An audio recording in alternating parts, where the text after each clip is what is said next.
Welcome, today I'll show you how to link or unlink Google Assistant option from Power Key into XIAOMI Redmi Tab.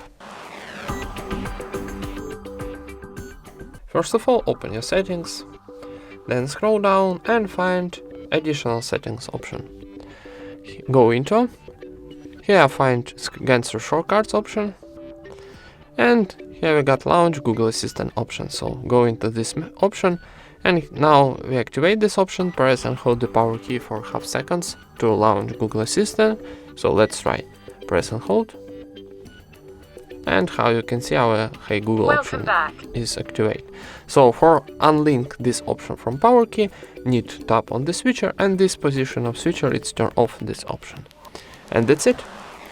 Thank you for watching, leave thumbs up and subscribe to our channel.